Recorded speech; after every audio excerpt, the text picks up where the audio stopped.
Hello दोस्तों, welcome to Raj IAS academy में आप सभी का मैं हार्दिक अभिनंदन करता हूं। आज मैं प्राचीन भारत के इतिहास से संबंधित कुछ ऐसे प्रश्न के बारे में बताने जा रहा हूं जो कि आगामी बीपीएससी, एनटीपीसी के साथ साथ बिहार एसआई मेंस, दारोगा इत्यादि सभी प्रतियोगी परीक्षाओं के लिए काफ़ी महत्वपूर्ण रामबाण प्रश्न है। अगर आप मेरे चैनल पर नए हैं तो सब्सक्राइब कर लें और बेल आइकन दबा दें ताकि सभी नोटिफिकेशन आपको मिलता रहे। तो चलिए आज हम चलते हैं आज के पहले प्रश्न पे, जो कि प्राचीन भारत के इतिहास से संबंधित प्रश्न है। जैसे पहला प्रश्न है, प्राचीन काल में स्रोत सामग्री लिखने के लिए प्रयुक्त भाषा कौन थी?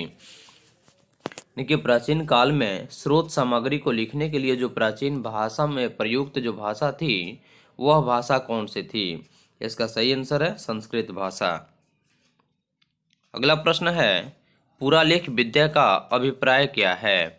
तो पुरालेख विद्या जो है उसका अभिप्राय क्या है? इसका सही आंसर है शिलालेखों का अध्ययन। यानी कि शिलालेख जो था उस पर लिखा हुआ जो अध्ययन था, यानी कि जितने भी पत्थर पर लिखे हुए जो भाग थे उसके अध्ययन से हमें पूरा लेख विद्या का पूर्ण रूप से जानकारी प्राप्त होता है।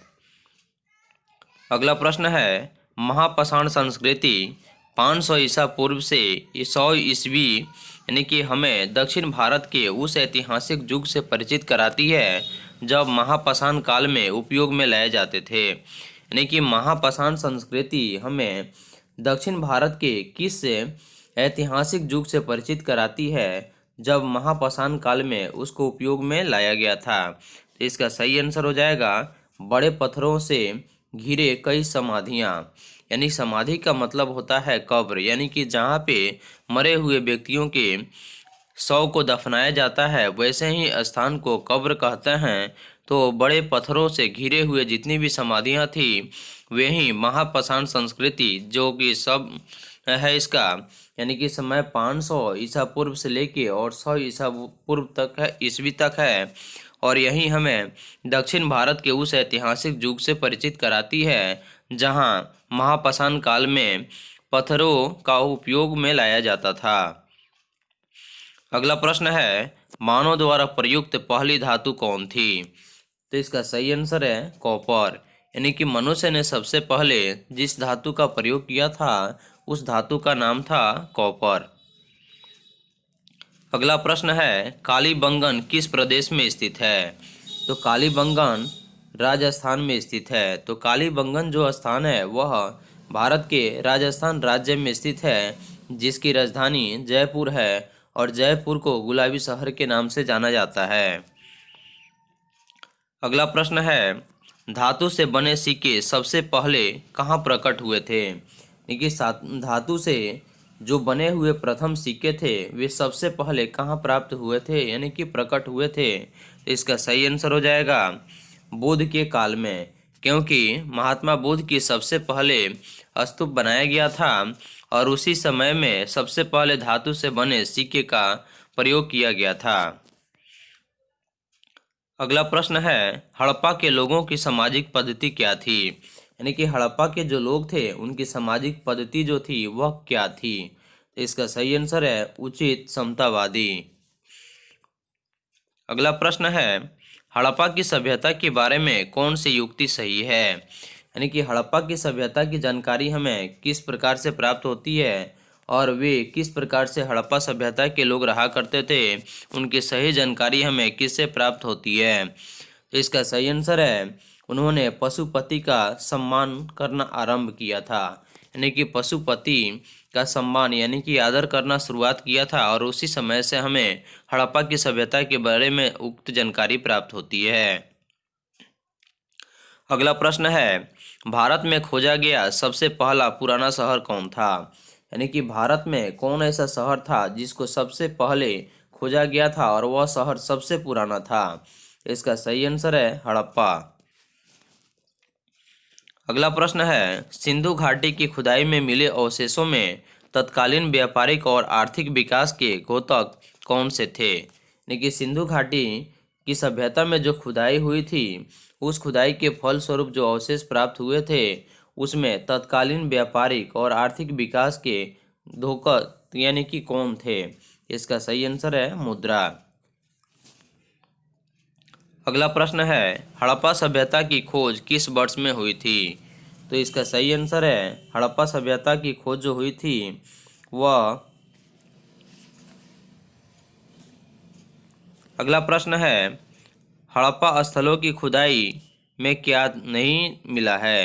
यानी कि हड़प्पा स्थलों की जब खुदाई हुई थी तो उस खुदाई के फलस्वरूप क्या नहीं मिला था? इसका सही आंसर है शिखर सहित मंदिर। यानी कि शिखर सहित मंदिर हड़प्पा की खुदाई के फलस्वरूप एक भी प्राप्त नहीं हुए थे। अगला प्रश्न है, ईंटों के कृत्रिम गोदी यानी कि गोदी का अर्थ होता है डॉकयार्ड वाला एकमात्र सिंधु स्थल कौन सा था? इसका सही आंसर है लोथल। यानी कि लोथल एक ऐसा स्थान था जो कि सिंधु स्थल था और वहां पे ईंटों की कृत्रिम गोदी यानी कि डॉकयार्ड प्राप्त हुआ था। अगला प्रश्न है, सिंधु घाटी की प्राचीन संस्कृति और आज के हिंदू धर्म के बीच जैव यानी कि जैव का अर्थ होता है ऑर्गेनिक का संबंध प्रमाण जो है वह किसकी पूजा में मिलता है? तो इसका सही आंसर है पत्थर, पेड़ और पशु। क्योंकि सिंधु घाटी के जो लोग थे वे पत्थर और पेड़ की पूजा और पशुओं की देखभाल और उनके सम्मान करना सबसे अधिक जानते थे, इसलिए सिंधु घाटी की प्राचीन संस्कृति और आज के हिंदू धर्म के बीच जैव यानी कि ऑर्गेनिक संबंध का प्रमाण मिलता है। अगला प्रश्न है, बिना दुर्ग के एकमात्र सिंधु नगर कौन सा था? तो इसका सही आंसर है चंदहोड़ो। यानी कि चंदहोड़ो एक ऐसा सिंधु नगर था जहाँ पे एक भी दुर्ग यानी कि किला नहीं था। अगला प्रश्न है, सिंधु सभ्यता के टेराकोटा की मूर्तियों में कौन सा पालतू जानवर विद्यमान नहीं था? तो सिंधु घाटी सभ्यता के जो टेराकोटा जो जगह था वहाँ की मूर्तियों में किस पालतू पशु के चित्र यानी कि विद्यमान नहीं थे? इसका सही आंसर है गाय। अगला प्रश्न है, सिंधु घाटी सभ्यता की मुख्य विशेषता क्या थी? नहीं, सिंधु घाटी सभ्यता जो थी उसकी मुख्य विशेषता क्या थी? इसका सही आंसर है व्यवस्थित शहरी जीवन। यानी कि सिंधु घाटी सभ्यता के जो व्यवस्थित शहरी जीवन था वह आज के शहरी जीवन से भी हटकर था, क्योंकि उस समय शहर में हर जगह नालियां जुड़ी होती थी और सभी नालियां एक चौकोर स्थान पे जुड़ी होती थी और वहाँ के जो सड़क थे वे पक्की सड़क थे। और सिंधु घाटी सभ्यता में विशाल स्नानागार के अवशेष भी प्राप्त हुए हैं और अनेक प्रकार की सुविधाएं प्राप्त थी। इसलिए सिंधु घाटी सभ्यता की जो मुख्य विशेषता थी वह व्यवस्थित शहरी जीवन था। अगला प्रश्न है, लोथल नामक स्थान पर सभ्यताओं में से किसका जहाजी मालघाट था? यानी कि लोथल नामक जो स्थान था वहाँ पे किस जहाजी का मालघाट था? इसका सही आंसर है सिंधु घाटी। अगला प्रश्न है, देवी माता की पूजा किससे संबंधित है? यानी कि देवी माता की पूजा किससे संबंधित थी? इसका सही आंसर हो जाएगा सिंधु घाटी की सभ्यता से, क्योंकि सिंधु घाटी सभ्यता के जो लोग थे वे देवी माता की पूजा में अहम विश्वास करते थे। अगला प्रश्न है, सिंधु घाटी सभ्यता के लोग प्रायः अपने मकान कैसे बनाते थे? इसका सही आंसर है पक्की ईंटों से। तो सिंधु घाटी सभ्यता के जो लोग थे वे अपने घरों को यानी कि मकान को प्रायः पक्की ईंटों से बनाया करते थे और अपने अपने घर में विशाल स्नानागार की सुविधा के साथ साथ सड़क पे नालियों की व्यवस्था थी। इसलिए सिंधु घाटी सभ्यता जो थी एक शहरी सभ्यता थी। अगला प्रश्न है, मोहनजोदड़ो में सबसे बड़ा भवन कौन सा था? तो मोहनजोदड़ो में सबसे बड़ा जो भवन था वह धान्यागार था। यानी कि मोहनजोदड़ो में सबसे बड़ा जो भवन था वह धान्यागार था, यानी कि अनाज रखने वाले जो स्थान था वह सबसे बड़ा स्थान था। अगला प्रश्न है, सिंधु घाटी सभ्यता की प्रमुख विशेषता क्या थी? इसका सही आंसर है नगर सभ्यता, क्योंकि सिंधु घाटी सभ्यता के लोग जो थे वे नगरीय सभ्यता की तरह थे और वहाँ पे अनेक प्रकार की सुविधाएं उपलब्ध थी। इसलिए सिंधु घाटी सभ्यता की जो मुख्य व्यवस्था विशेषता जो थी वह नगर सभ्यता थी। अगला प्रश्न है, सिंधु घाटी सभ्यता का पतन नगर यानी कि पतन नगर का अर्थ होता है बंदरगाह कौन सा है? इसका सही आंसर है लोथल। यानी कि सिंधु घाटी सभ्यता के जो पतन नगर यानी कि बंदरगाह जो है वह लोथल है।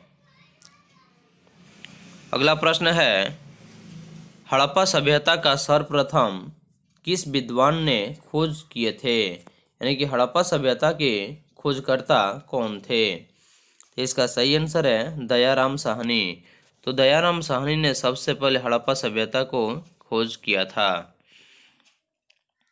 अगला प्रश्न है, निम्नलिखित में से किस द्रव्य का उपयोग हड़प्पा काल की मुद्राओं के निर्माण में मुख्य रूप से किया गया था? यानी कि किस द्रव्य का उपयोग हड़प्पा काल की मुद्रा यानी कि मुद्रा मतलब होता है पैसा, रुपया पैसा के निर्माण में किस रूप से प्रयोग किया गया था?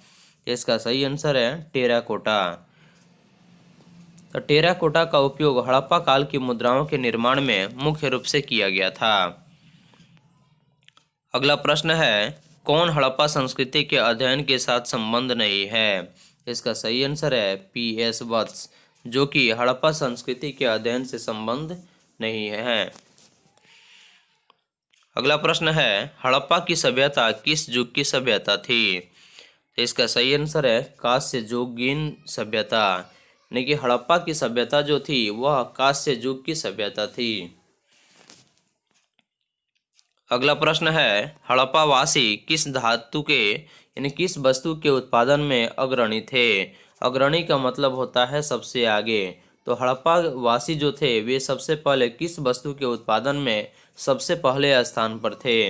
इसका सही आंसर है कपास, क्योंकि हड़प्पा सभ्यता के लोग जो थे यानी कि हड़प्पा वासी वे कपास के उत्पादन में सबसे अधिक अहम भूमिका निभाते थे, क्योंकि कपास से जो रुई प्राप्त होती थी उसे वस्त्र बनाया जाता था। इसलिए हड़प्पा वासी कपास के उत्पादन में सबसे आगे थे। अगला प्रश्न है, हड़प्पा के निवासी कैसे थे? इसका सही आंसर है शहरी। यानी कि हड़प्पा वासी जो लोग थे वे शहरी थे, यानी कि वहाँ पे अनेक प्रकार की सुविधाएं उपलब्ध थी। इसलिए हड़प्पा सभ्यता को एक व्यवस्थित ढंग से भी सजाया गया था। इसलिए हड़प्पा सभ्यता के लोगों का जो जीवन था वह शहरी जीवन था। अगला प्रश्न है, सिंधु घाटी की सभ्यता के लोगों का मुख्य व्यवसाय क्या था? सिंधु घाटी के लोगों का जो मुख्य व्यवसाय था वह क्या था? इसका सही आंसर है कृषि। सिंधु घाटी की सभ्यता के लोग जो थे वे कृषि पर आश्रित थे और कृषि से ही उत्पादन करके अनेक प्रकार की वस्तुओं का निर्माण करते थे, जिसकी वजह से उनका भरण पोषण होता था। इसलिए सिंधु घाटी की सभ्यता के लोगों का जो मुख्य व्यवसाय था वह कृषि था। अगला प्रश्न है, हड़प्पा किस नदी के किनारे पर स्थित है? इसका सही आंसर है रावी नदी। तो हड़प्पा जो है वह रावी नदी के किनारे पर स्थित है। अगला प्रश्न है, सिंधी में मोहनजोदड़ो का क्या अर्थ है? इसका सही आंसर है मृतकों का टीला।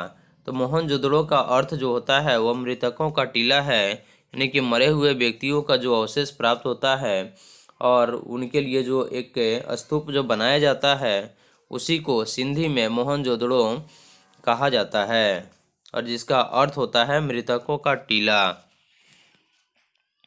अगला प्रश्न है, किस जिले में मोहनजोदड़ो स्थित है? तो इसका सही आंसर है लारकाना जिला में। अगला प्रश्न है, किस स्थान पर हड़प्पा यानी कि हड़प्पन समय के रथ की एक प्रतिमा प्राप्त हुई है? किस स्थान पर हड़प्पन समय के यानी कि हड़प्पा समय का एक रथ की प्रतिमा मतलब प्रतिबिंब यानी कि मूर्ति प्राप्त हुई है? इसका सही आंसर है दैमाबाद। अगला प्रश्न है, वह दस्तकारी कौन सी है जो आर्यों द्वारा व्यवहार में नहीं लाई गई थी? यानी कि वह दस्तकारी कौन सी है जिसका उपयोग आर्य नहीं किया करते थे? इसका सही आंसर है लुहार। अगला प्रश्न है, किस वेद में प्राचीन वैदिक युग की सभ्यता के बारे में सूचना दी गई है? कि किस वेद में प्राचीन वैदिक युग की सभ्यता के बारे में सूचना दी गई है? इसका सही आंसर है ऋग्वेद। अगला प्रश्न है, कौन सा प्राचीन भारतीय नगर तीन विद्वान संतों कपिल, गार्गी और मैत्रेय का घर था? देखिए, प्राचीन भारतीय नगर में तीन विद्वानों का नगर, जैसे कपिल यानी कि विद्वान संत जो थे कपिल, गार्गी और मैत्रेय का घर था। इसका सही आंसर है मिथिला। अगला प्रश्न है, भारतीय शासन के प्रतीक ये शब्द सत्यमेव जयते किस ग्रंथ से लिए गए हैं? देखिए, भारतीय शासन के जो प्रतीक शब्द है सत्यमेव जयते, वे किस ग्रंथ से लिए गए हैं? इसका सही आंसर हो जाएगा उपनिषद, यानी कि मुंडको उपनिषद से लिया गया है। तो भारतीय शासन के प्रतीक शब्द सत्यमेव जयते जो है वह उपनिषद यानी कि मुंडको उपनिषद शब्द से लिया गया है। अगला प्रश्न है, वेद शब्द का क्या अर्थ है? इसका सही आंसर है ज्ञान। तो वेद का अर्थ होता है ज्ञान। अगला प्रश्न है, वेदों को क्या माना जाता है?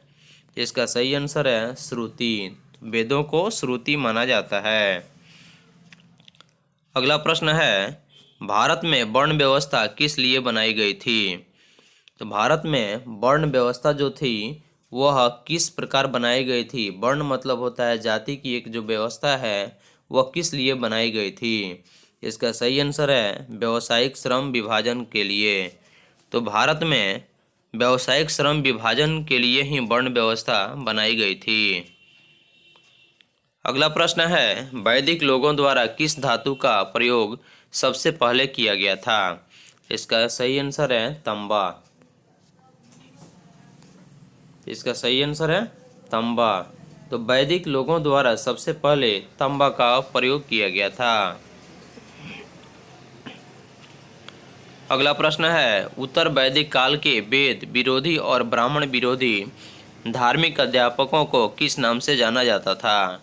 तो उत्तर वैदिक काल में जो वेद विरोधी थे और ब्राह्मण विरोधी थे उनके कि विरोधी धार्मिक जो अध्यापक थे उसको किस नाम से जाना जाता था? इसका सही आंसर है श्रमण। अगला प्रश्न है, भारतीय संगीत का उद्गम किस में खोजा जा सकता है? कि भारतीय संगीत का जो उद्गम है, उद्गम का मतलब होता है शुरुआत करना, वह किस में खोजा जा सकता है?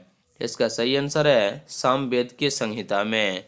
तो भारतीय संगीत का उद्गम इसलिए संगीत के जो क्षेत्र की जानकारी जो प्राप्त होती है वह भारत में जो वेद है, वेदों की संख्या जो 4 है उसमें सामवेद की संहिता जो है, जिसकी वजह से भारतीय संगीत का उद्गम खोजा जा सकता है। अगला प्रश्न है, किस फसल का ज्ञान वैदिक काल के लोगों को नहीं था? यानी कि किस फसल का ज्ञान वैदिक काल के यानी कि वैदिक काल के जो लोग थे उनको नहीं था? तो इसका सही आंसर है तंबाकू। अगला प्रश्न है, प्रारंभिक कार्यों के बारे में कौन सा कथन सही है? तो इसका सही आंसर है वे मुख्यतः नगरों में निवास करते थे। यानी कि प्रारंभिक जो आर्य थे वे सबसे पहले नगरों में निवास करते थे। अगला प्रश्न है, वैदिक युग में राजा अपनी जनता से जो कर वसूल करते थे वे क्या कहते थे? कि वैदिक युग में राजा जो अपनी जनता से कर यानी कि जो टैक्स वसूला करते थे उसे क्या कहा जाता था? इसका सही आंसर है बलि। अगला प्रश्न है, वैदिक आर्यों का प्रमुख भोजन क्या था? इसका सही आंसर है दूध और इसके उत्पाद। देखिए, वैदिक आर्य जो थे उनका जो प्रमुख भोजन था वह दूध और इसके उत्पाद यानी कि दूध से बने जितने भी वस्तु थे, पदार्थ बने होते थे, वे सभी आर्यों का प्रमुख भोजन था। अगला प्रश्न है, आर्य अनार्यों के साथ अपने संघर्षों में सफल क्यों रहे? कि आर्य अनार्यों के साथ अपने संघर्ष मतलब कि अपने लड़ाई में सफल क्यों रहे? इसका सही आंसर है उन्होंने घोड़ों द्वारा चलाए जा रहे रथों का प्रयोग किया। यानी कि आर्य अनार्यों के साथ जो अपने संघर्ष किए यानी कि जो लड़ाई लड़ी, उस संघर्षों में सफल होने का जो मुख्य कारण था, क्योंकि उन्होंने अपने घोड़ों द्वारा चलाए जा रहे जो रथ थे उसका प्रयोग किया करते थे। अगला प्रश्न है, आर्य सभ्यता में मनुष्य के जीवन के आयु के आरोही क्रमानुसार निम्नलिखित चरणों में से कौन सा विकल्प सही है। देखिए, आर्य सभ्यता के जो मनुष्य थे उनके जीवन के आयु के आरोही क्रम में सबसे पहले चरण में यानी कि कौन सा विकल्प सही है। तो इसका सही आंसर हो जाएगा ब्रह्मचर्य, गृहस्थ, वानप्रस्थ और सन्यास। यानी कि ब्रह्मचर्य, उसके बाद गृहस्थ जीवन, उसके बाद वानप्रस्थ और अंत में सन्यास, यह आर्य सभ्यता में मनुष्य के जीवन के आयु के आरोही क्रम है। अगला प्रश्न है, भारतीय प्रतीक पर उत्कीर्ण सत्यमेव जयते कहाँ से लिया गया है। इसका सही आंसर है मुंडकोपनिषद से। अगला प्रश्न है, आरंभिक वैदिक काल में वर्ण व्यवस्था किस पर आधारित थी। इसका सही आंसर है व्यवसाय पर। यानी कि आरंभिक वैदिक काल जो था उसमें वर्ण व्यवस्था यानी कि जाति की जो व्यवस्था थी वह व्यवसाय पर आधारित थी। अगला प्रश्न है, कौन सा अन्न मनुष्य द्वारा सबसे पहले प्रयोग होने वालों में से था। यानी कि मनुष्य ने सबसे पहले किस फसल का उपयोग किया था। इसका सही आंसर है जौ। अगला प्रश्न है, ऋग्वेद काल के दौरान किसकी जानकारी नहीं थी। इसका सही आंसर है वर्ण व्यवस्था यानी कि जाति व्यवस्था जो थी उसकी जानकारी ऋग्वेद काल के दौरान नहीं थी। अगला प्रश्न है, जुरैसिक काल का माना गया पूरी तरह तैयार वृक्षीय फॉसिल कहाँ पाया गया है। देखिए, वृक्ष जुरैसिक काल के जो माना गया पूरी तरह से तैयार वृक्षीय फसल जो था वह कहाँ पाया गया था। इसका सही आंसर है छत्तीसगढ़। अगला प्रश्न है, यज्ञ सूत्र किस वेद में है। इसका सही आंसर है यजुर्वेद। अगला प्रश्न है, कौन सी जनजातीय सभा सामान्य रूप से जनजातीय सरदार मुखिया के चुनाव में शामिल होती थी। इसका सही आंसर है समिति।